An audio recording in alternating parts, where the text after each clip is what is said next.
जय गुरुनाथ। ओम गुरुनाथ जय गुरुनाथ। ओम गुरुनाथ जय गुरुनाथ। ओम गुरुनाथ जय गुरुनाथ। ओम गुरुनाथ जय गुरुनाथ।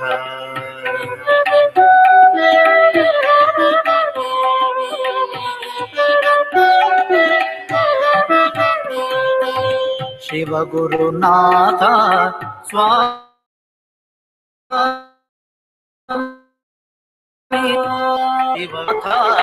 स्वामीनाथ स्वामीनाथ शिव गुरुनाथ स्वामीनाथ चिन्मय रूप जय गुरुनाथ। गुरुनाथ जय गुरुनाथ। ओम गुरुनाथ जय गुरुनाथ। गुरुनाथ जय गुरुनाथ।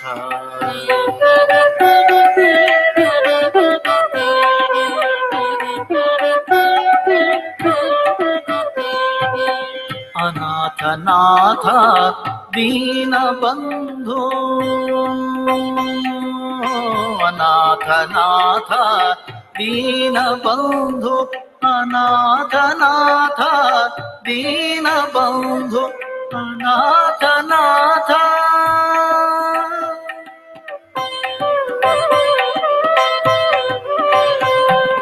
अनाथनाथ।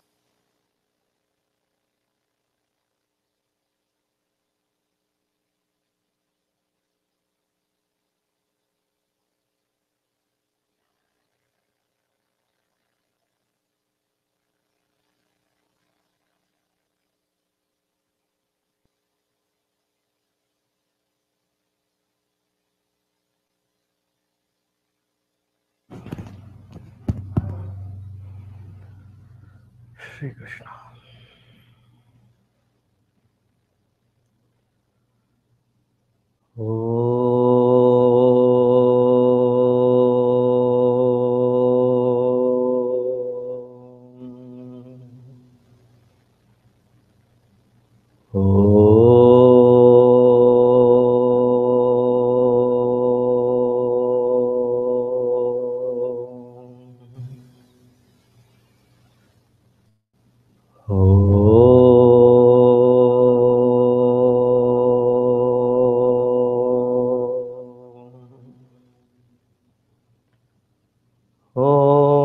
सहनाववतु सहनौ भुनक्तु सह वीर्यङ्करवावहै तेजस्विनावधीतमस्तु मा विद्विषावहै। ॐ शान्ति शान्ति शान्तिः। गुरुर्ब्रह्मा गुरुर्विष्णुः गुरुर्देवो महेश्वरः गुरुरेव परं ब्रह्मा तस्मै श्री गुरवे नमः। तस्मै श्री गुरवे नमः।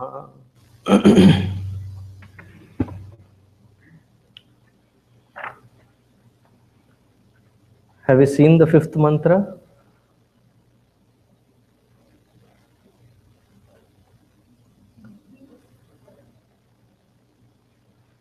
Or should we have to see the fifth mantra? Page number 183.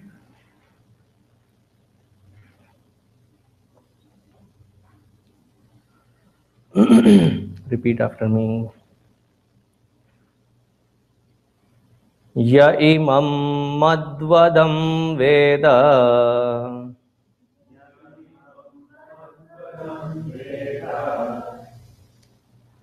आत्मानं जीवमन्तिकात्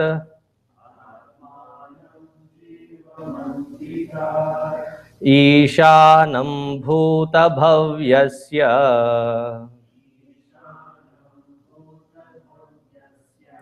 न ततो विजुगुप्सते। Ye tadvai tat. I feel we have done this. Repeat the sixth one. Yah purvam tapaso jatam. Tapaso jatam. Adhyah purvamajayata.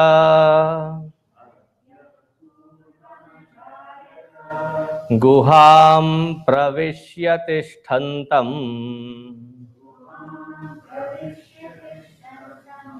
Yo भूतेभिर्व्यपश्यत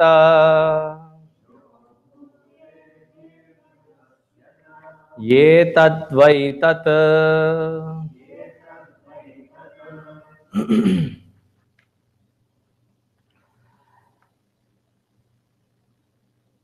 There was a single pointed focus in the earlier 5 mantras in directing our minds and intellect to find that truth to that single pointed focal point. Having thus instructed in the first 5 meditative shlokas, there is a switch in the gears, taking a bigger picture now. As much as that focal point is the truth,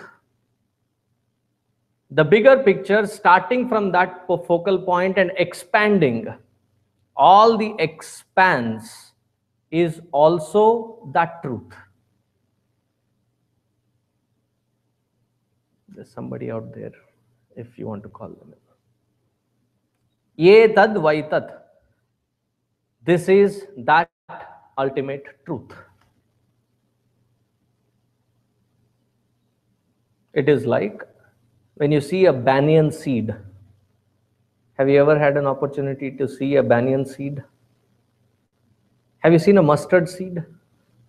Banyan seed is like 1/10 of the mustard seed. Just to get a comparative note. It's that small. If I were to place it on a white sheet of paper, it will be like a speck, like some dirt. And then I tell you that this whole expanse of banyan tree is there inside that seed. The possibility of this whole big tree is there in that seed. Would you be able to see it in a seed? Or when you see it as a tree? There is one in Chennai. There is one in Calcutta. These are like spread across in miles and miles. It is just one tree. One tree spread across few miles. Because the beauty of this banyan tree is, from its well-established branches, there are these, I don't know the technical word for it, the shoots that come out and they embed themselves as roots, supporting that branch to further go farther. And that's how it spreads. So much that to identify where was the origin, the main trunk, becomes impossible. That huge is the possibility.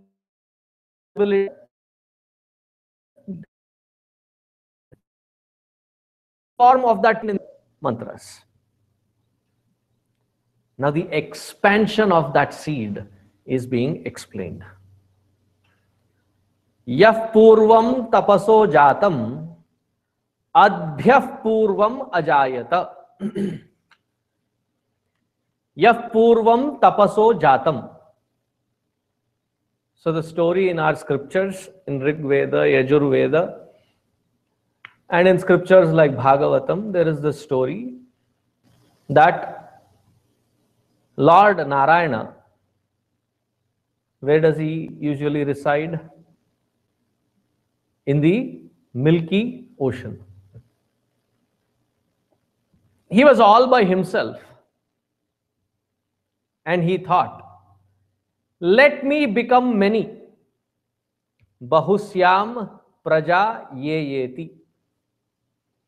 As soon as he had that Ichha Shakti, from his vast possibility, which is the Garbha, the womb of Narayana, sprouts out a lotus. In the middle of that lotus, there is this five-headed. At that time, he had 5 heads. Brahmaji was born. And that Brahmaji got a numeric code. He got 2 numbers. And when he translated those 2 numbers, he found that the instruction was tapa. Tapa, do penance. And from that tapas, yah purvam tapaso jatam. From that penance, what was born? The knowledge of this entire universe and its expansion was born. Meaning, there is Paramatma and he has his Shakti, Maya Shakti. And that Maya Shakti expresses itself in 3 levels.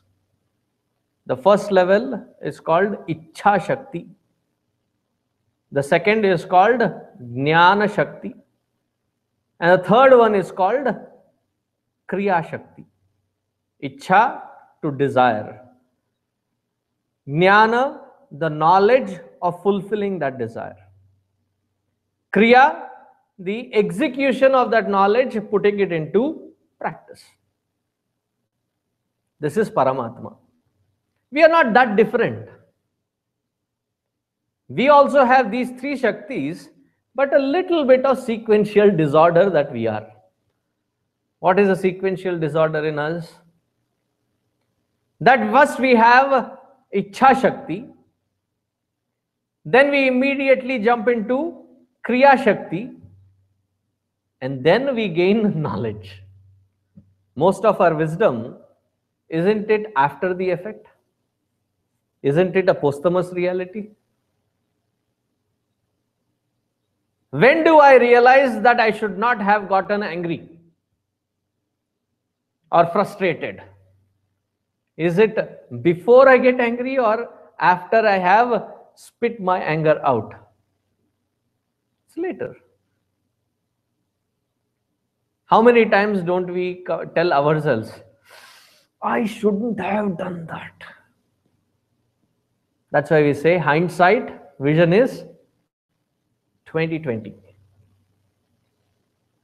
Foresight, blurred. As soon as we have Ichha Shakti, we jump into action without processing whether it is a worthwhile desire to be fulfilled, whether it has to be pursued, whether it has to be targeted. How does one target it? How does one go about it? We don't spend time on it. Instead, we have now a common vocabulary. I just jump in and figure it out later. Have you heard of that usage? Now, what if I am someone who is jumping in without knowing how to swim? I feel I am sucked in. And that is why the teenagers say, life, what? Sucks. Hashtag, my life sucks. Because you are jumping in without due processing. And that is how you will eventually find yourself trapped. That is the only slight difference. And who is a realized one? The one who has a sequential order, that there is a task, there is a desire, and then there is a due processing, a knowledge arrived at, and applying that wisdom into day-to-day action without losing track of the balance and equanimity within. So Brahmaji was born, and Brahmaji did lot of tapas, understood the entire schematics of this creation, understood what should be the process, and then he, from that knowledge, was born. Adbhyaha purvam ajayata. The first was born. What was the first one? The first one is called Hiranyagarbha. Hiranyagarbha, the womb of possibilities. Sometimes very loosely translated in places, Hiranyagarbha is often translated as the golden womb. Even to picture it in my head, it feels a little awkward. The meaning is, it is the womb of opportunities, womb of multitude. Even before the creation got created, how would they appear was conceived. That conceptual level is called Hiranyagarbha. It's not that difficult to understand. Now, when you're trying to speak something sensible, you're on the spot, there's a camera, and you have a mic on, and you speak something sensible. While you're trying to talk, while you're trying to deliver, whatever be the message, there is a concept, and the concept is to be illustrated with appropriate words that can convey that concept. Before you blurt it out, there is a processing that is happening, and that process is channelized. And when that is not channelized is when we find individuals doing like what I mean to say is they're trying to rearrange their thought with the appropriate words, and in absence of such, they're trying to buy time. They use these fillers.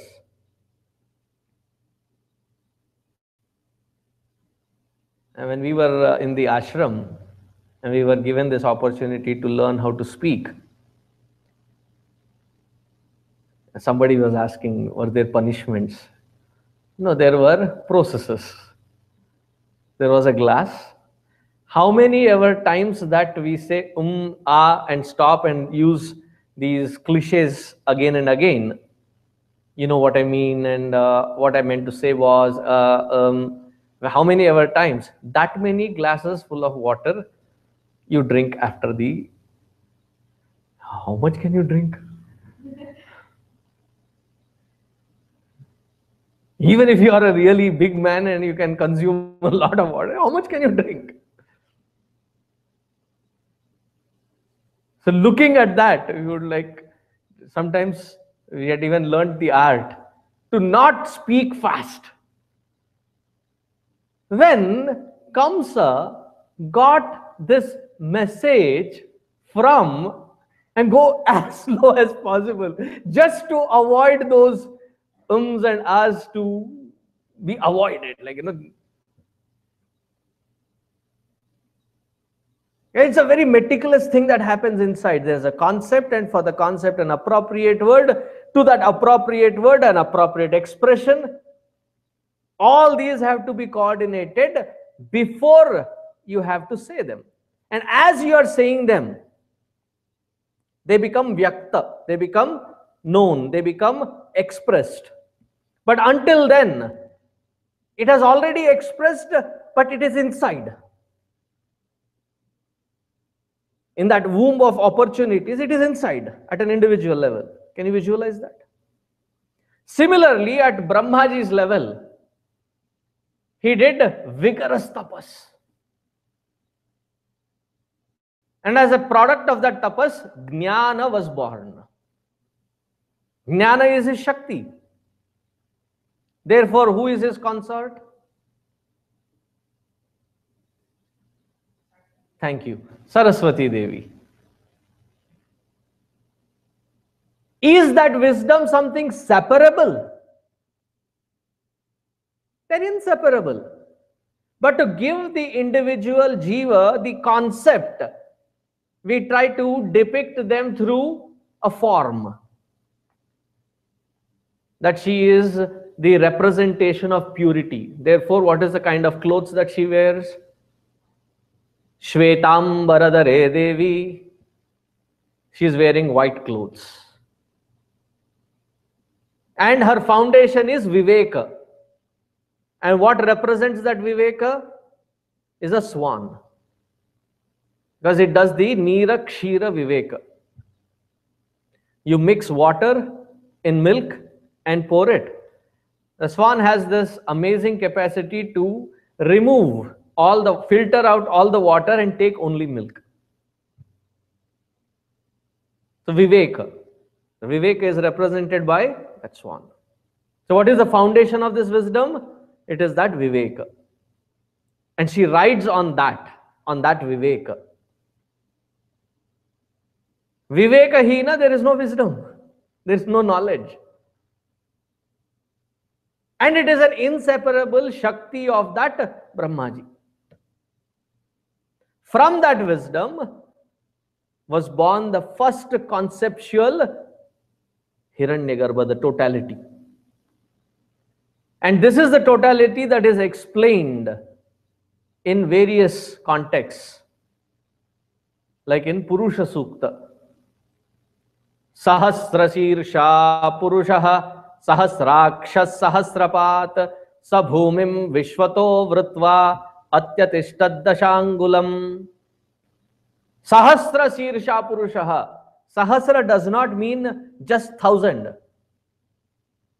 Now, when you go to a state fair, Texas State Fair, right? And you go there and somebody asked you later, how many were there? And when you said thousands, does it really mean that you have counted 1,000 people? No. What does thousands mean? A lot, plenty. Many of thousands of them were there. Similarly, here when in Sanskrit they use Sahasra, it does not mean that it is just 1,000 heads. It means innumerable number of possibilities were envisioned.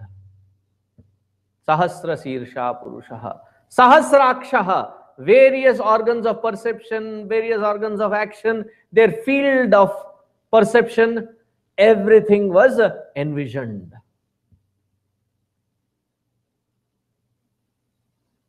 Now, I love cooking, so that I would want to take that example.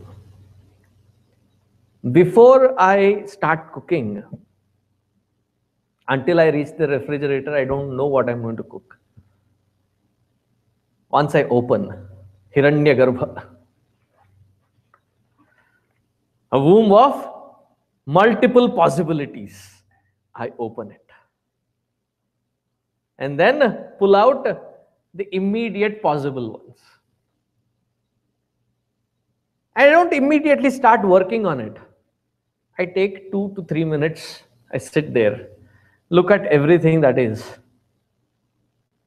and envision in my head as to what should be done with this. And in what sequential order that the effectiveness and the efficiency is increased. What has to be focused first, what has to be done later. I go through a schematics, I go through the entire logical step-by-step process. Once I have envisioned it, it's like meditating. Once I have done that process, then I open my eyes and go through that sequential order. One after the other, processed. Now, logical sense is that which takes the longest time, put it on the stove first. So if I have to cook rice, that is not after I have done dal, after I have done sabji, after I have done roti, then I put for rice. Sometimes it happens when I say to give that task to someone, I said, put some rice. They'll put it and yeah, I did. I have to give specific instructions. Have you turned it on? So at the end, they say, oh, oops, sorry, I forgot. There is some light that came in. I thought it was on, but it was in warm. I had to push that button. So put that on, then process it in such a way that it is the most effective and efficient way. Like when I have to go from point A to point B, especially when I was traveling from Dallas to Fort Worth. I've attempted at least 25 different combinations of routing. And then finally gave up, because any route, it would take me at least an hour and a half to hour and 40 minutes during that peak rush hour time. Then I stopped. Stick to one. Anyway, it is going to take equal time. And once I figure that out and visualize, this is this point, then that point, then I have to take, and it is very clear. It's not a random act wherein you say, okay, I'll go figure it later. Wherever possible, you visualize it. And there is an experiment done. Maybe sometimes we should have it in the CHYK workshop as well. There were one group of people that were given a basketball and a hoop. And they had to practice throwing those balls in the hoop. And there was a second set of people that were given the visuals as to how high the basket is, how heavy the ball is, and what is the angle, what is the distance that you have to throw. And then bring them into a silent room. And for next 15 minutes, as long as the others are practicing outside, these people are sitting inside practicing, imagining the flow. And you would be surprised, those who are practicing outside, the percentage was 60% was successful. Whereas those who are meditating on it, visualizing it, they were 85% successful. See, for those of you who have to memorize a lot of things and cram up a lot of things and I would say vomit it out in the answer sheet there. Now, one of the best methods is, instead of trying to memorize it, visualize it. Visualize the process. There was even one kid in, I think 11th or 12th grade, long time ago, he'd say that each one of the chemical compounds in organic chemistry, he had given them a character, like a minion character, and a storyline. And then this fellow goes, meets these three friends, and then they gang up together. And the three friends had already decided that today we will be ripping him. So this many molecules were taken. He creates that storyline and then goes there, visualizes the storyline for each one of those formulas. It makes it easier, visualizing it. So before creating, in the Hiranyagarbha, he visualized the entire process start to end. And I say start to end, it is not like 1 hour, few minutes. Entire creative process, beginning to end, he visualized it. Adbhyaha ajayata. From that totality, in a sequential order, things were created. How were those things created? Guham pravishya tishtantam yo bhutebhihi vyapashyata. He said, for the multitude of this creation, there should be this primordial 5 elements. These 5 elements should interact with each other so that it is grossified, that I can see, feel, touch, taste, smell. That grossification of the 5 elements. What are the 5 elements? Earth, water, fire, air, space. The entire creation is with these just 5 elements. I'm not talking of the elements of the periodic table. There may be the further subclassification. The major classification, 5 elements. And with the permutations of these 5 elements, this amazing multitude of universe got created. Having thus created, he also entered in Guham Pravishya as the essence of everything that got created. He became that Vastu.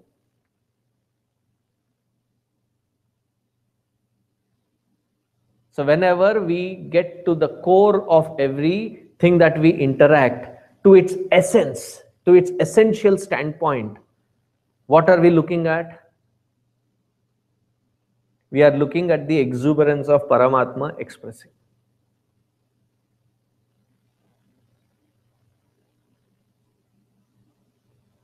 I'm sure you have gone through Bhagavad Gita, right?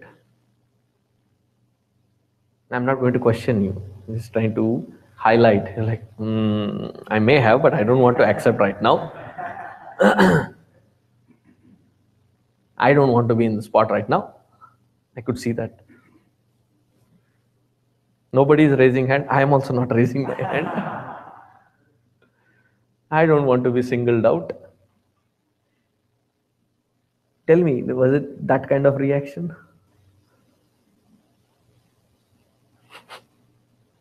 So in the 10th chapter of Bhagavad Gita, it talks about the Vibhuti Yoga. What does Vibhuti mean? Not this Vibhuti that is put. That is Vibhuti. Bhasma. The second Ba is not Bha. It is Vibhuti.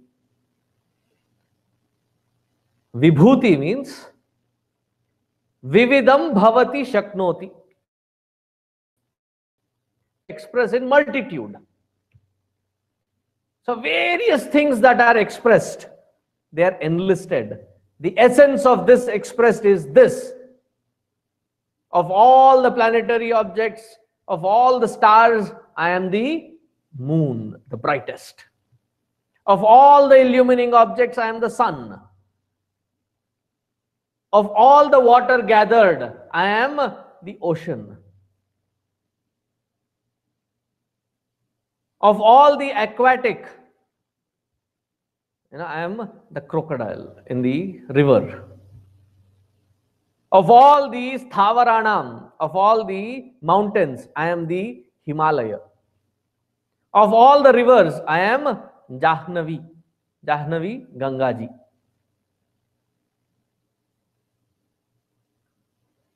Various things, so that we can, whenever we see, whenever we interact, can we miss the sun? Can we miss the moon? It is into our face every single day. Every time I see that sun, every time I see that moon, what should be the reminder inside? That it is that Paramatma expressing as this. Because nothing in this universe, including you and me, really, including you and me, is nothing but an expression of that Paramatma alone. At some places he is shining forth brilliantly. At some places he is maybe dim. See, we have too many bulbs here, right? Some are LED, some are CFC, some are fluorescent. The various capacities from 0 watt to 500 watt. Just because the bulb has a limitation of expression, does it mean the electricity that is enlivening is limited? Similarly, some of us are 0 watt, some of us are 20 watt, some of us are 500 watt. It is a limitation of that instrument, not of that Paramatma expressing. Am I able to convey it? So he created, when he became Brahmaji, the possibility to think and envision. He envisioned the totality and created the entire process. And not just the process, he created the universe and entered the universe as the essence of the universe.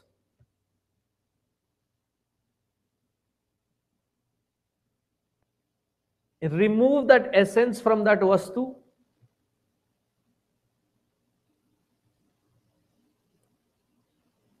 all the ornaments are made of gold. Remove the gold from it. Is there ornament left? All the pots are made of clay. Remove the clay. Is there a pot left? Similarly, remove that essence. There is nothing left behind to be sustained.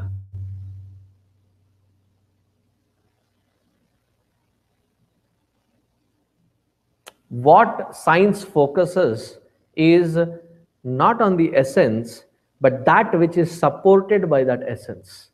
We do research on that superficial thing on the top. And what spirituality focuses on is not on the surface, but the essence that substantiate and be the substratum of that which is being supported. Ye tat vai tat. So where is the focus being taken to? That which you are focusing as your own self is the expansion of this universe.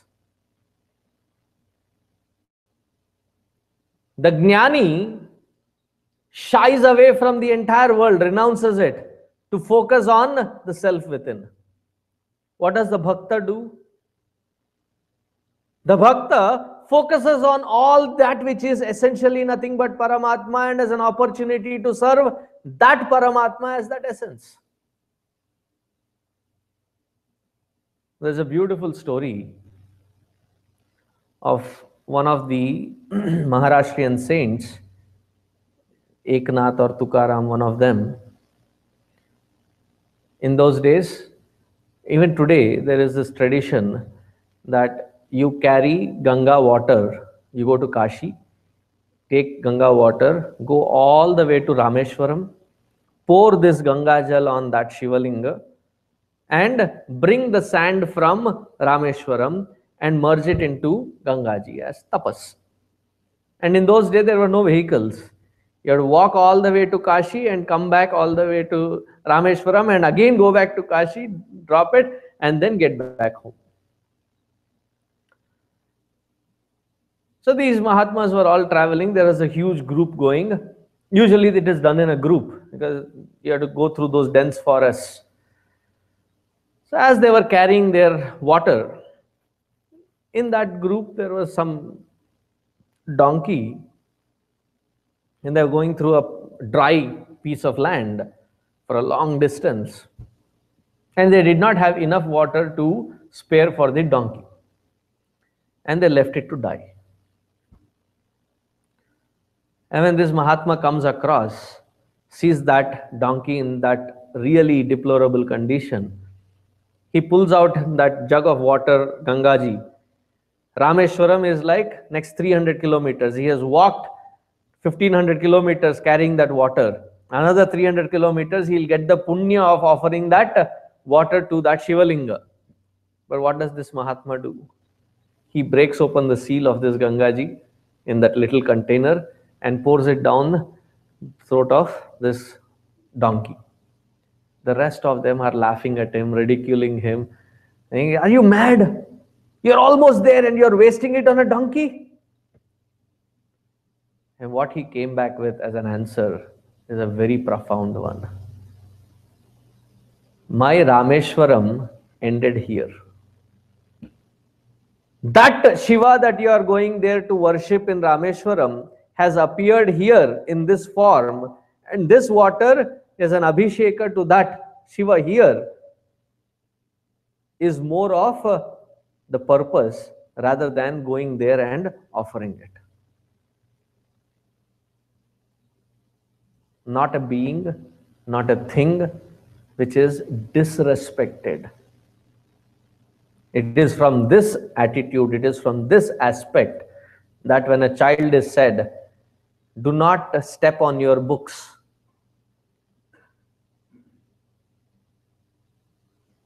When I go to the universities, sometimes it is like a killer. They're sitting in their chairs, they have these huge backpacks and they're in the front, and these guys' feet are there on that bag. So I very humbly request them, this is our tradition, and just in our class, if you can, otherwise I'll be distracted. Can you take your feet off of that books? Otherwise my attention will be going.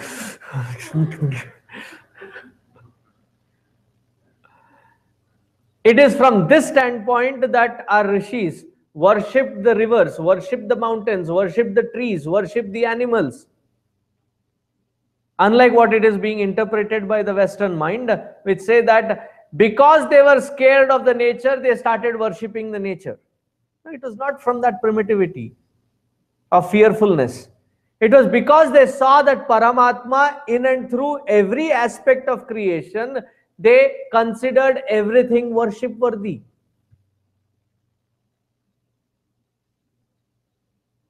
One of the greatest Ayurvedic teachers of the recent times, his name was Nagarjuna. His way of gathering Guru Dakshina was very unique, that he is often spoken about, referred to. After having taught the students for 5 to 8 years, he would say to every student, wherever, whichever part of the world that you have come from, bring me one sample of plant or the animal kingdom or the earth, explore, which you consider does not have medicinal property in it. Often, when people brought in, it was his study of research to find that particular plant, that particular element, that particular animal, to find as to how it would benefit in a medicinal standpoint. And that is how he created a repository of huge analysis as to how each plant, however small or insignificant, what medicinal property does it carry and when to use it. To say that every aspect of creation in its glorious way is nothing but that Paramatma expressing as that essence. Now, can we call anybody a dimwit? If we understand this concept, can I look at that world, which is nothing but Paramatma expressing, and then claim, I hate this world? If you say you hate this world or hate this person or hate that place, who are we essentially hating? Isn't that Paramatma alone? If you have your beloved sitting next to you, your heartthrob sitting next to you, try ever making this kind of a comment. Can I sit on the other side? Yeah, sure, but why? Oh, this side you look ugly, the other side you look beautiful. Try saying it.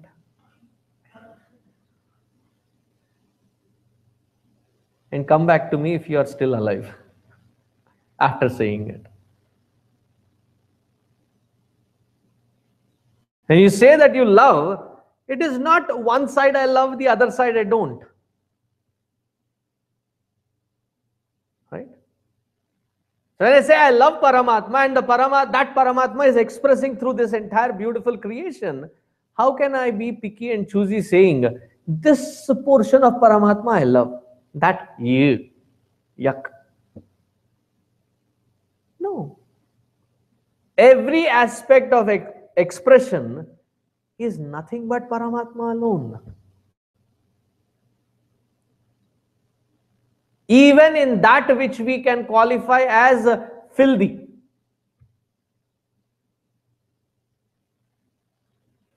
If you don't agree, watch Martian. You can grow potatoes.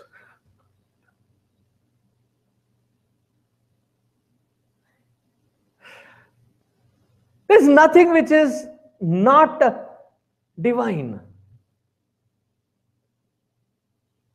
Every aspect of creation is throbbing forth with divinity alone. Why are we not able to perceive it? Because we have thick lenses of likes and dislikes. I would even entertain interacting with the world only if it comes to the purview of my liking. I'll eat something only if I like. I will watch something only if I like. I tell you, being a South Indian, as soon as I become a brahmachari, man, the toughness of life revealed itself. Invited to different houses, different bhikshas, coming from different parts of India. I'm glad I was not thrown into US immediately after. Otherwise, imagine somebody offering me pasta and immediately say, "Can I have some curd rice?"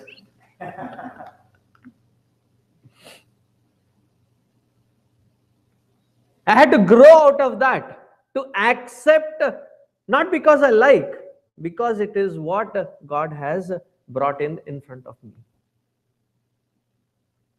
To go beyond, to grow out of these likes and dislikes, which stops me from seeing that divine expressing, because I am blinded with my likes and dislikes. Therefore, Gurudev makes the statement that what is freedom? Freedom is to do what you don't like is called freedom.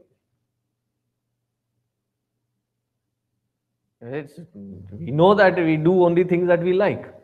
But actual freedom is to be able to pull yourself together to go through that which you don't like as well. That is called true freedom. Otherwise, we are caught up only in likes and dislikes.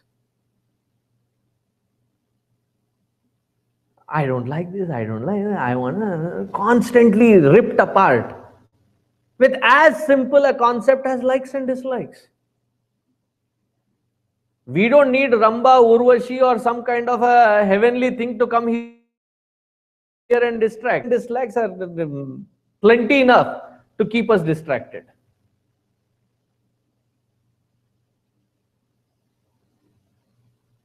The ability to accept where we are and to flower there, to bring forth our best in that environment, rather than complaining and whining, saying, I could have done better if this was there, that was there. It is not there. With that which is available, what would you do the best?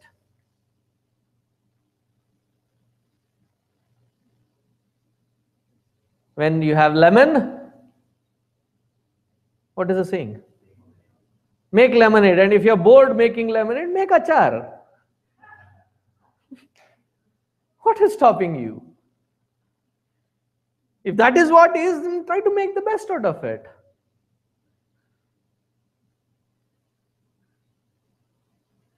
Rather than getting lost in, wish I would have liked this life and enjoyed it if I had this likes and that has been aligned. This is, and then complain. Bhagwan, I don't have this. I don't have that. Why me? And what is maturity? Maturity is going through life without branding the experiences and going through it by making the best out of it.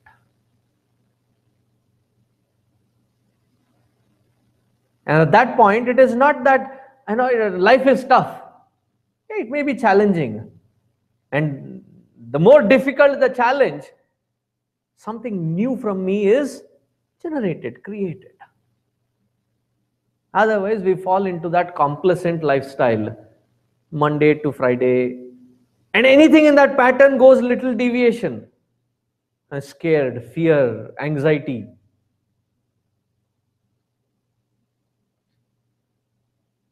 Let it go. As it comes, I'll take stock of that particular situation and try to make the best out of it. Seeing that best is seeing divinity, getting closer to that divinity. Because every aspect, every ounce of this creation is throbbing forth with that Paramatma alone.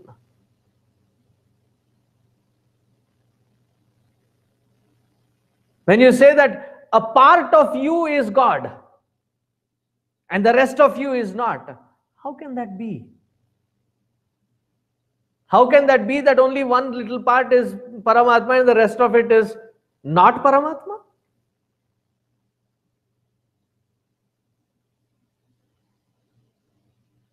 That is why when there is the beautiful chanting Madhurashtakam, they say his smile is Madhura. Madhura, sweet.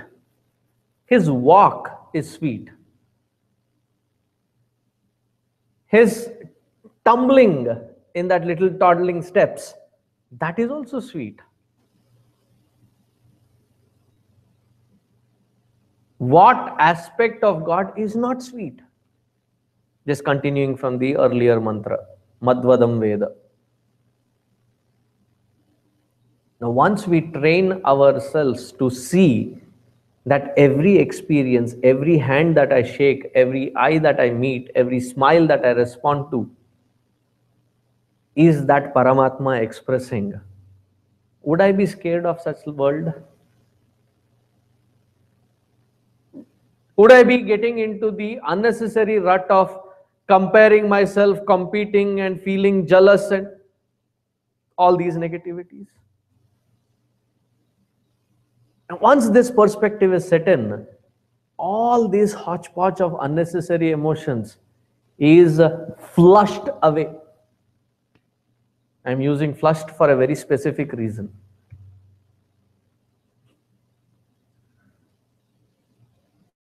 Because if it is retained, it spoils the totality. Flush it away and look at life with that new bright perspective. Then you don't see mechanical, boring, repetitive patterns, but you see every repetitive pattern with a new brightness in it. When that perspective is generated, understand you are standing next to divinity. Ye tat vai tat. This is it. Any questions?